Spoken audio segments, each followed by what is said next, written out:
Hello दोस्तों, कैसे हो आप सभी लोग। तो दोस्तों, अगर आप बीटेक कर रहे हैं, डिप्लोमा कर रहे हैं सिविल इंजीनियरिंग, ये आपने कर लिया है, तो आपके लिए ये मालूम होना चाहिए कि हमें सिविल इंजीनियरिंग करने के बाद कौन कौन सी गवर्नमेंट जॉब्स हैं जो ऑफर होती हैं। कौन कौन सी गवर्नमेंट जॉब्स हैं जिनको हम सिविल इंजीनियरिंग में बीटेक या डिप्लोमा करने के बाद प्राप्त कर सकते हैं। तो आज हम सभी उन सभी गवर्नमेंट जॉब्स की बात करने वाले हैं, जितनी भी गवर्नमेंट जॉब्स हैं जिनको हम बीई बीटेक या डिप्लोमा सिविल इंजीनियरिंग में करने के बाद प्राप्त कर सकते हैं या अचीव कर सकते हैं। इन सभी जॉब्स की हम इस वीडियो के अंदर बात करने वाले हैं, क्योंकि आप लोगों को मालूम है गवर्नमेंट जॉब की तरफ से अगर देखा जाए तो civil engineering is the best branch for all of the engineering. तो आप लोगों को सभी को मालूम है कि सिविल इंजीनियरिंग सबसे बेस्ट ब्रांच होती है गवर्नमेंट जॉब के हिसाब से। तो चलिए दोस्तों, शुरू करते हैं।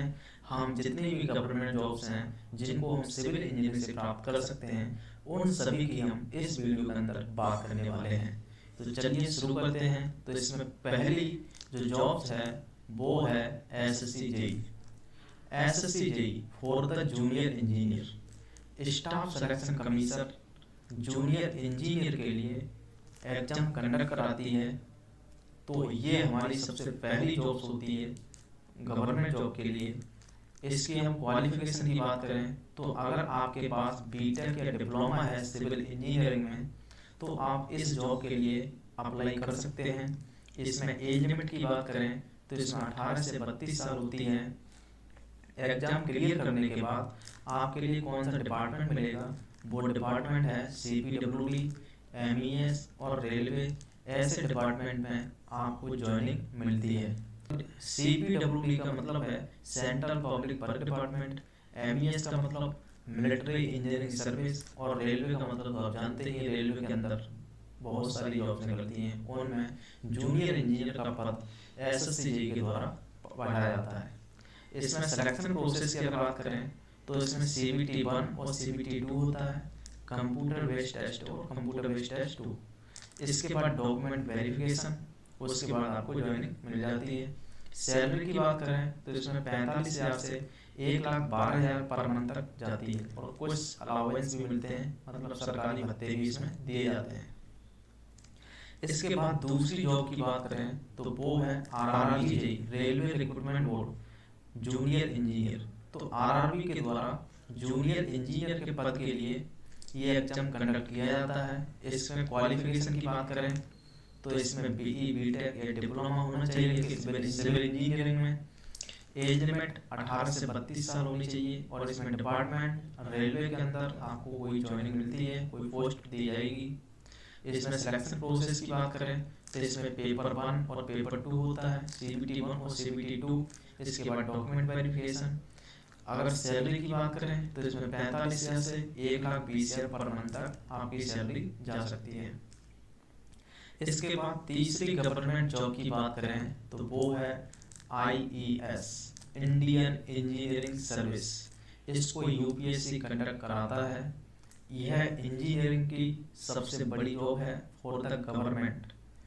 तो इसमें क्वालिफिकेशन की बात करें तो इसमें BE BTech degree in civil engineering होना चाहिए। इसमें बीटेक डिग्री ही होना चाहिए, इसमें डिप्लोमा नहीं चलेगा। एज लिमिट की बात करें तो इसमें 21 से 30 साल होनी चाहिए। डिपार्टमेंट तो इसमें department railway, CPWD central public work department, CWC central water commission, MES military engineering service, ऐसे डिपार्टमेंट में आपको पोस्टिंग दी जाती है।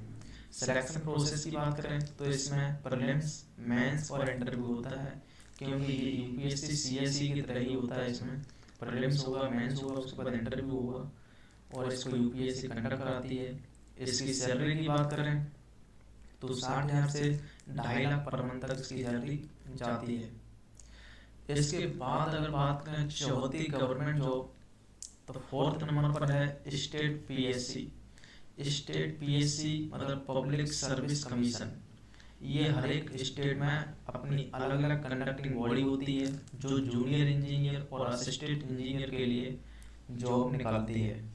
जैसे उत्तर प्रदेश के लिए UP PSC, Uttar Pradesh public service commission. जैसे मध्य प्रदेश के लिए Madhya Pradesh public service commission.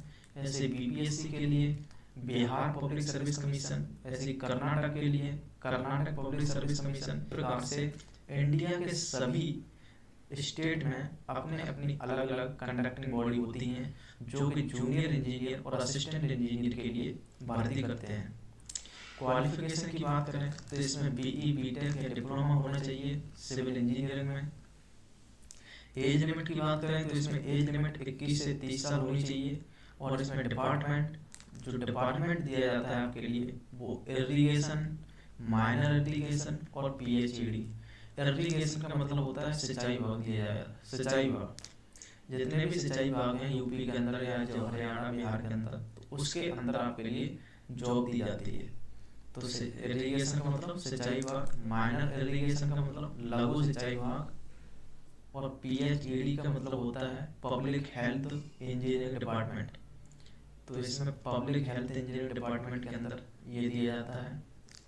Selection process की बात करें तो इसमें रिटन एग्जाम प्लस में इंटरव्यू होता है। और सैलरी इसमें 50,000 से 1.2 लाख पर मंथ तक जा सकती है। इसके बाद 5वीं पोस्ट की अगर हम बात करें तो 5th नंबर की जो पोस्ट है वो है पीएसयू जॉब। तो पीएसयू जॉब्स का मतलब है पब्लिक सेक्टर अंडरटेकिंग। तो पीएसयू के अंदर जितनी भी कंपनीज आती हैं, जितनी भी गवर्नमेंट कंपनीज हैं, जिनमें गवर्नमेंट का 70 से 80% हिस्सा होता है, इन गवर्नमेंट कंपनीज के अंदर सरकार का 70 से 80% हिस्सा होता है। तो इसमें जॉब लेने के लिए क्या क्वालिफिकेशन चाहिए? इसमें क्वालिफिकेशन की बात करें तो इसमें बीटेक सिविल इंजीनियरिंग होना जरूरी है, इसमें डिप्लोमा नहीं चलेगा। एज लिमिट की बात करें तो इसमें 21 से 30 साल एज लिमिट है। और जो कंपनीज होती हैं जो जॉब ऑफर करती हैं वो एनटीपीसी का मतलब national thermal power corporation, ONGC oil natural gas corporation, और इसमें भेल, एनबीसीसी, डीएमआरसी, इसी प्रकार से कई सारी कंपनीज होती हैं। 25-30 कंपनीज हैं जो पीएसयू के अंदर आती हैं, पब्लिक सेक्टर अंडरटेकिंग के अंदर आती हैं। इसमें सिलेक्शन की बात करें तो सिलेक्शन प्रोसेस इसमें गेट का स्कोर प्लस में इंटरव्यू लगता है। इसमें गेट स्कोर लगता है जो graduate aptitude test for engineering के लिए होता है, ये लगेगा इसका स्कोर प्लस में इंटरव्यू। इसकी सैलरी की बात करें तो इसमें 60,000 से 1.8 लाख पर मंथ तक आपकी सैलरी जाती है। इसके बाद अगर बात करें नंबर 6, तो नंबर 6 पर है lecturer in government polytechnic college. तो आप गवर्नमेंट पॉलिटेक्निक कॉलेज के अंदर लेक्चरर भी बन सकते हैं। तो इसके लिए क्वालिफिकेशन की बात करें तो इसमें बीटेक या फिर एमटेक होनी चाहिए आपके पास सिविल इंजीनियरिंग में, तो आप लेक्चरर बन सकते हैं गवर्नमेंट पॉलिटेक्निक कॉलेज में। सिलेक्शन प्रोसेस की बात करें तो इसमें रिटन एग्जाम प्लस में इंटरव्यू होता है। और इसकी सैलरी 56,000 से 1.7 लाख पर मंथ तक जाती है। इसके बाद लास्ट की बात करें तो इसमें 7 नंबर पर है म्युनिसिपल कॉर्पोरेशन। म्युनिसिपल कॉर्पोरेशन का मतलब है नगर निगम। नगर निगम तो जितने भी बड़ी बड़ी सिटीज होती हैं जैसे लखनऊ, कानपुर, दिल्ली, तो इनमें म्युनिसिपल कॉर्पोरेशन चलते हैं, नगर निगम चलते हैं। इनमें डेवलपमेंट अथॉरिटीज कहते हैं इनको। तो ये डेवलपमेंट अथॉरिटीज जूनियर इंजीनियर या असिस्टेंट इंजीनियर की जॉब को निकालते हैं। तो इसमें क्वालिफिकेशन बीटेक या डिप्लोमा होना चाहिए आपके पास सिविल इंजीनियरिंग में, तो आप इन सभी जॉब के लिए अप्लाई कर सकते हैं। एज लिमिट 21 से 30 साल है। और इसमें जो डिपार्टमेंट होते हैं जो इन नगर निगम के अंदर काम करते हैं वो एमसीडी का मतलब म्युनिसिपल कॉर्पोरेशन ऑफ दिल्ली, ये दिल्ली के अंदर है। डीडीए ये दिल्ली डेवलपमेंट अथॉरिटीज, ये भी दिल्ली के अंदर है। ऐसी एलडीए लखनऊ डेवलपमेंट अथॉरिटी, ये लखनऊ के अंदर है। इसी प्रकार से सभी बड़े बड़े सिटीज हैं उनके अंदर ये छोटे छोटे डिपार्टमेंट हैं जो नगर निगम के अंदर हैं, वो जूनियर इंजीनियर या असिस्टेंट इंजीनियर की जॉब को निकालते हैं। तो इन सभी जॉब्स में भी जो सिविल इंजीनियर के बच्चे होते हैं वो अप्लाई कर सकते हैं। सिलेक्शन प्रोसेस की बात करें तो इसमें रिटन एग्जाम प्लस इंटरव्यू होता है। और सैलरी इसमें 40,000 से 1 लाख पर मंथ तक दी जाती है।